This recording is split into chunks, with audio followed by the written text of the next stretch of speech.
ऑस्ट्रेलियामध्ये स्टडी करण्याचा प्लॅन आहे, पण इनटेकवर कन्फ्यूज झाला आहात. पुढच्या 30 सेकंड्समध्ये समजून घेऊया सगळं काही ऑस्ट्रेलिया इंटेक्स रिलेटेड. ऑस्ट्रेलियामध्ये 2 मेन इंटेक्स आहेत, फेब्रुवारी अँड जुलै. तर काही सिलेक्ट कोर्सेससाठी नोव्हेंबर इंटेक सुद्धा आहे. फेब्रुवारी इंटेक पॉप्युलर आहे वाईड रेंजच्या प्रोग्राम्ससाठी, जिथे तुम्हाला मिळेल मॅक्झिमम स्कॉलरशिप आणि मॅक्झिमम करिअर अपॉर्च्युनिटीज. जर फेब्रुवारीचा इंटेक मिस झालाय तर जुलै इंटेक पण परफेक्ट आहे, पण यामध्ये बरेचसे कोर्सेस आहेत, पण स्कॉलरशिपचे चान्सेस थोडे कमी आहेत. नोव्हेंबर इंटेकमध्ये फक्त काही स्पेसिफिक प्रोग्राम असतात ज्यांना क्विक स्टार्ट पाहिजे आहे, त्यांच्यासाठी हा बेस्ट ऑप्शन आहे.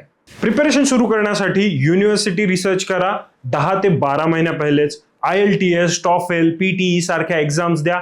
SOP, LORS, ट्रान्सक्रिप्ट, CV तयार करा.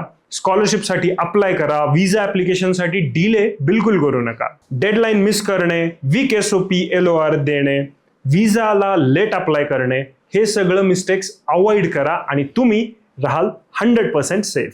तर मग फेब्रुवारी असो की जुलै किंवा नोव्हेंबर, ऑस्ट्रेलियामध्ये तुमच्यासाठी इंटेक आहे रेग्युलरली. ऑस्ट्रेलियामध्ये शिकण्यासाठी गायडन्स हवा आहे का? तर DM करा ऍडमिशन अब्रॉडला आत्ताच.